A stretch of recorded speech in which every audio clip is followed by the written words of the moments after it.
Hello, this is Ozzie Ostwalt, and welcome to Religion and Life. Oftentimes today, when we think about climate care and climate change, we don't think about religious faith and theology. My guest today, Sarah Ogletree, is here to talk about the relationship between religious faith, theology, and climate care. Hi, Sarah. Welcome. Thank you for coming to talk to us today. Yeah, thanks so much for having me. Now, you are an Appalachian grad, so we're very proud of you. Thanks. And you studied sustainability, sustainable development here at Appalachian. And then you went on to study theology at Wake Forest Divinity School. So tell us a little bit about yourself, what got you interested in ministry to begin with, but ministry with a particular focus on sustainability and environmental care. Sure. Well, I grew up in church. I grew up in Sylva, North Carolina, in the mountains, in a Baptist church, and faith was always a very important part of my life. And I think growing up in such a beautiful place also made it very easy for me to connect environmental well-being to faith. It was hard not to find God in the world when you grow up with mountains, around you 360. Right. But coming to Appalachian State, it really shifted and increased that focus in my life because I learned just how bad the climate crisis is and how it impacts people in poverty and people who Jesus called the least of these. And quickly it became far more important to me, more than just the beauty of God's creation, but also the importance of caring for my neighbor. And yeah. So we may want to come back to that comment sure. A little later that you suggested or implied, I think, that climate change, if we continue down the same path, will impact the poorest neighborhoods, the poorest regions, the poorest countries in this world the most, and have the most negative consequences. And that's part of what you want to focus on, not just the care of the earth, but also the social justice angle as well. And this is where your theology degree came in. Right. How did you find a divinity school that would allow you to pursue this study even further with sophisticated theology and tying it back to climate change? Yeah. So while I was here at Appalachian State in the Sustainable Development Department, I took classes. I got a Bachelor of Arts degree. I took classes all over the school. And one of the classes that I took was an anthropology department where a professor pointed me to the work of Fred Bonson, who is a professor at Wake Forest. And he's the head of their ecology, food, health, and ecological well-being program. They've changed the name many times over the past few years. But he pointed me to him and said, you really need to get to know this guy. I think he's really would be interested in what you're doing. And when I looked at Wake Forest, he was right. Wake Forest was incredibly interested in this work. They had a concentration called Religious Leadership and Ecology that you could get while you were getting your Master's of Divinity there. And yeah, they were incredibly willing to work with me to do this work that's kind of outside the box. It is outside the box. It's not your typical ministerial path. Right. And what's so impressive from my perspective is that you've been outside the box with your education, and then you went to work with an organization that allows you to use all of these skills, that brings them right together. So you're with the North Carolina Interfaith Power and Light organization. Yeah. Did I get that right? Yes. Okay. You did. When I first heard of that, I thought maybe I should be writing my checks, monthly to pay for my light bill. Right. But it has that kind of ring to it. But interfaith is the key word, it seems to me there. Maybe you can tell us just a little bit about the NCIPL. NCIPL. Yeah. So North Carolina Interfaith Power and Light is a state affiliate of the national organization Interfaith Power and Light, which was founded 20 years ago in California by the Reverend Sally Bingham, who's an Episcopalian priest. And NCIPL in North Carolina, we work with congregations across the state and faith communities across the state on climate change issues. And to find hope-filled solutions or hope-filled responses to the climate crisis. So our mission, we say, is to educate, inspire, and mobilize people of faith and conscience in addressing climate change. And you're connected to the North Carolina Council of Churches as well. Is that just a funding connection, or do you work together with the North Carolina? Maybe you could tell us what the North Carolina Council of Churches is. Sure. Yeah, so it's both and. The North Carolina Council of Churches was founded in 1935 by various pastors across North Carolina as an anti-racism coalition. So it's continues to be a very progressive group of people working on various issues, from racism to immigration reform, the opioid epidemic, and we work with those folks very closely. So the council is made up of 18 denominations across the state. We have about 6,200 congregations that are made up by the council. And we work with them by working through that network. So even though NCIPL is an interfaith organization, we also work with all of these denominations who are all Christian, but very ecumenical, coming from different, places along the spectrum. And that's part of how we engage with folks. So through that even though network. the North Carolina Council of Churches is a Christian organization, is NCIPL, do you have representation from outside the Christian world? Yes. So you might have Jewish representation, Islamic representation. Yes. Wonderful. So you have representation from most of the world's traditions? Yes. Even in North Carolina? Even in North Carolina. Great. Okay. I mean, we do exist in the Bible Belt, Yeah, we do. Right, so right. that is true, and many of the congregations that we work with are Christian, but we work with people across the spectrum of the world's faiths, and actually two of our most exciting and most involved volunteers right now, one is Hindu and the other is Jewish, and they're both under 16. Oh, so really? yeah, we're really excited to have them. Is the youth subcategory of your organization, for lack of a better word, is this something that is energizing NCIPL, the younger generation? I would think would be very concerned about climate change and climate care moving forward. Yes, it's a relatively new development in our organization. So about a year, 2 years ago, a young man named Rishi Renabathu reached out to us, was really interested in our work, and said, how can youth be involved? And we didn't have a clear answer for him, but we wanted to work with him. So he actually founded the Youth Leaders Initiative of NCIPL, and they are absolutely energizing our work. So we now have a part-time staff position. My coworker, Michelle Peden, works with those kids, and yeah, they're really leading us in a lot of ways. I think it's very exciting. Well, what is your main role with the organization? So I am the NCIPL program coordinator. And what that means is that I oversee all of our programs and our offerings, and I'm the primary point of contact for congregations in the state. So though I am located relatively close here in Boone, North Carolina, I live just down the road. I work statewide. I'm in Raleigh about once a month. Oh. I am on the phone with people a lot, Zoom calls, all of those things. And yeah, one of the main things that I do is talk to pastors and talk to lay leaders about their congregations and what they need and where they feel like their church is or their congregation is on this kind of spectrum of climate response, and then figuring out what the next step is for them. You mentioned that you go to Raleigh a lot. Do you also talk to our state politicians, try to mobilize action from that perspective as well? We do. So I haven't done as much of that, but my boss is very, very involved in advocacy, and NCIPL as a whole is very involved in advocacy. So one of the things that I'm always encouraging congregations to do, and that I think as an organization we encourage congregations to do, is to call our state legislators and call our national representatives and inform them that this is an issue that people of faith care about, to try to break down that kind of partisan, this issue has been very politicized and it's been considered a liberal issue. And we want people to understand that this is a moral issue that impacts all of us and it shouldn't be defined by Democrats or Republicans. Okay. Well, I went to your website and I pulled a short statement off. We could put it on the screen here and take a look at it because I want to get you to respond to this a little bit. I'm not going to read the whole thing, but I'll read part of it.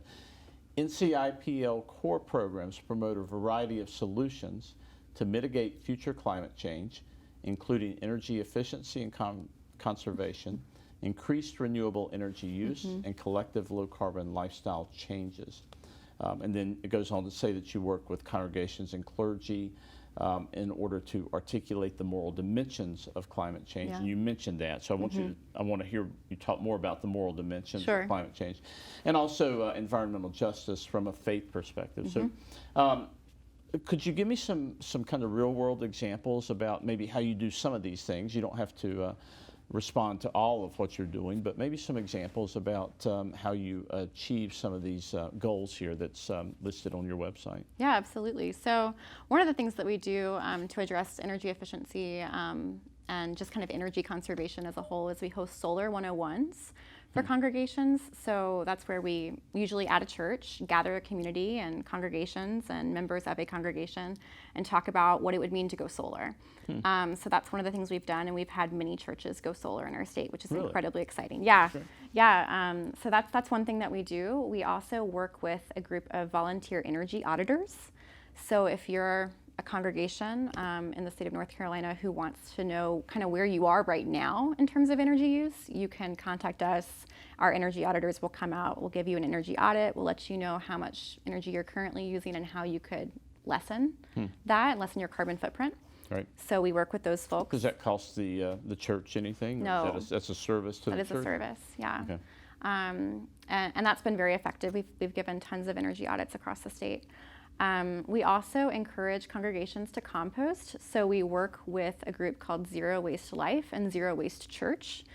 Zero Waste Church is housed at the Church of the Nativity in Raleigh. It's an Episcopalian church, and they actually are zero waste, which is incredible. So we have this really awesome model of how this can be done in churches as a faithful step to address climate change. Right. And we encourage churches to follow that model. Of course, maybe not starting by trying to be zero waste, but by starting to compost at their weekly meals or whenever they gather. So we do that, and we educate about composting. One of the things that I do, so I mentioned that I am across the state a lot. Right. So I do speaking engagements across the state. I'm doing that actually this week at a church in Wake Forest, North Carolina, where I'll be going and giving a talk on faith and climate change. So why is this an issue of faith? That's one of those kind of low carbon lifestyle change talks, you know. Right. Why should we care about this? And then how do we care about this? I also preach. So you can hire me as an itinerant preacher for the climate, which is kind of cool. Yeah, and we also encourage churches to think about carbon offsets. So obviously carbon offsets are not a solution to the problem of climate change, but we do think that they're an important piece to consider. So you're working with the organizations themselves, and some churches are really have very large campuses. Yes. So some of the changes might really make a pretty dramatic difference. Yes. Maybe something as easy as changing light bulbs. I don't know. Yeah. But you're working with the churches, and then what about members of the churches? Do you encourage them to leave the church building and go home and make similar kinds of changes? Is there that kind of web outward in the lives of the laity? Yeah, so that falls under my job description. So, Okay. Our Solar 101s, we have these kind of events that are focused on the building, like you're noting, solar, LED light bulbs, even composting to an extent, though that takes a large effort in the congregation, and I think you have to genuinely want to compost Right. to invest in that. So But they're yeah, composting food scraps from fellowship. I mean, is that from fellowship hall meetings or grass clippings and yeah, okay. all of those kinds of things. But what I do when I go to a congregation is really about how this church can invest in this work as a culture, and how there can be an actual culture shift in this building and when you leave. How you, as a person of faith, can live your faith differently and engage in this work. And that's sort of the message churches give anyway, is Right. take the message and then apply it Right. in your everyday life. So this is just a different issue here. I have a second slide here, and I think this is something that you were involved with, the climate strike, which is over now, for this year at least. But could you tell me about the climate strike that you sponsored? Yeah, so this was one of our promotional signs for the climate strike, and we were involved in this. It was a global climate strike that was really sponsored and encouraged by youth around the world. Greta Thunberg, we know, is a youth climate activist who encouraged this movement over a year ago with just her striking in Sweden, and now there's millions of people striking in over 150 countries, which is incredible. So NCIPL promoted that event in North Carolina. We worked with churches to encourage them to go to strikes. And then we co-sponsored the Triangle Climate Strike in Raleigh. So we had a tent, we were there, and we had postcards to sign for our elected officials to let them know that we were there and that we care about these issues. We interviewed folks while we were there about why they were striking, why they care about these issues. And it was an incredible event. It really gave me a lot of hope. So that's an example of our advocacy. So for striking would be, how does one strike? You don't use energy for, is that what you're talking about here? Okay, so this strike was actually, I'm sorry, I didn't explain that piece. That's okay. This strike was actually asking that folks did not go to work and did not go to school. This is a pretty serious Yes. statement then. Yes. Okay. So, I mean, obviously that could be another way to strike, is to not use electricity or. Gotcha.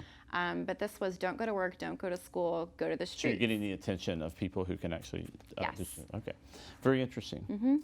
Well, I want to go back to one of the phrases on your website on that Okay. statement we had.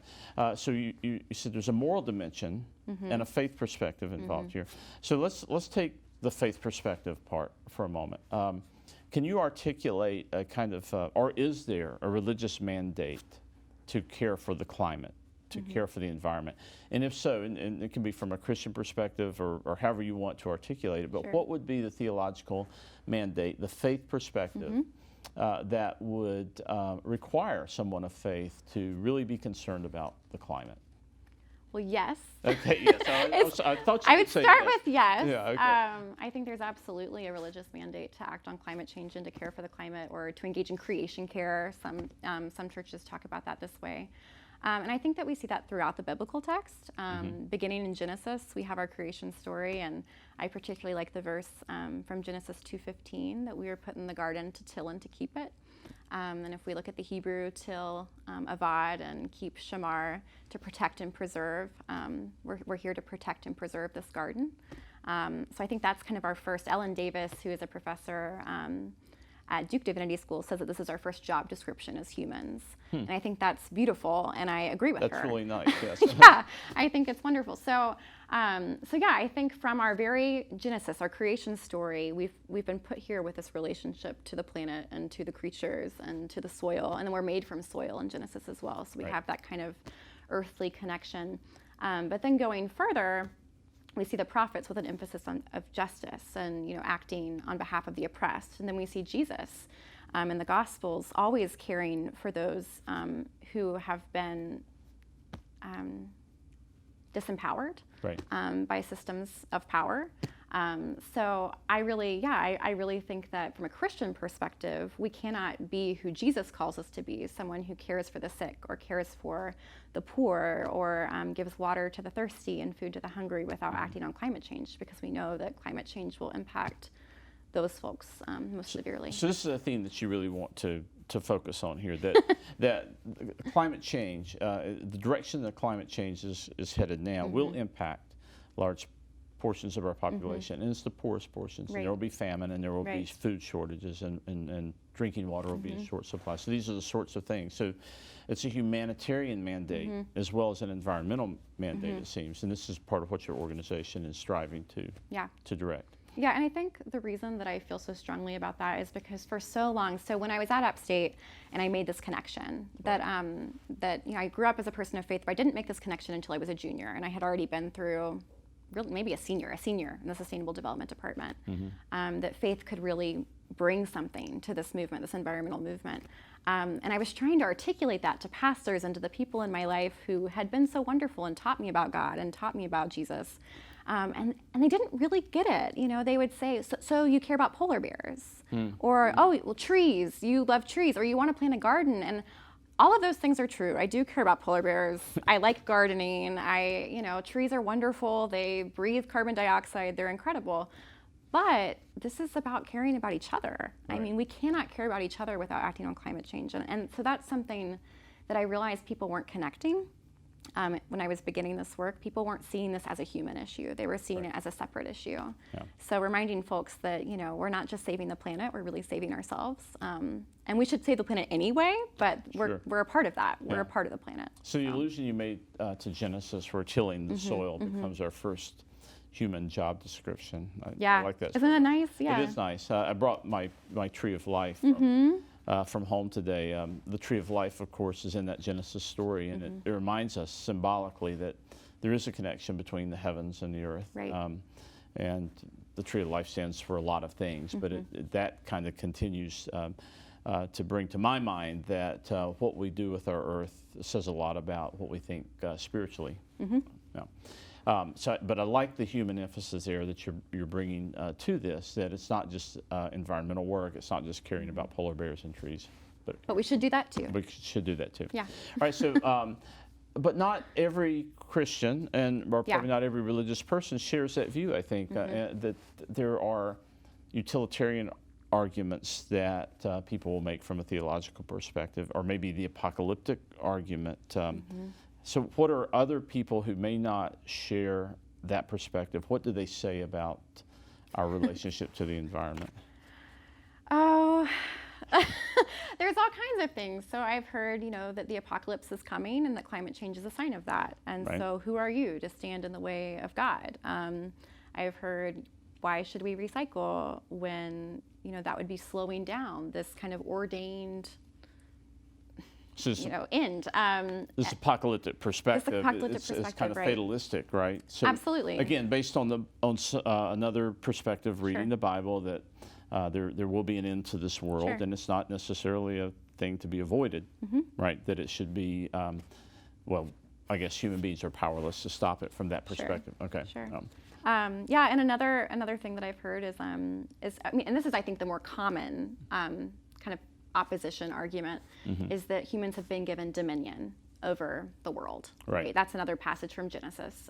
So some folks, read that dominion as really been given power to do whatever we want to this land, and that humans and place and the animals and the microbes and yeah, I find that to be an irresponsible reading of the text, but that is a reading of the text.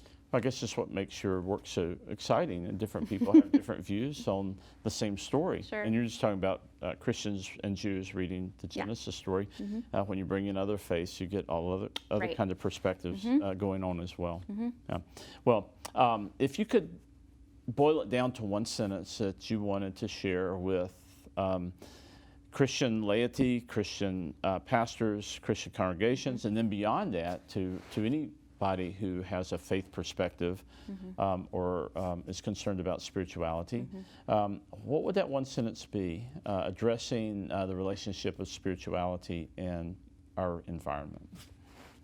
To one sentence. Yeah, I know. All right, that's hard. It's hard. Yeah.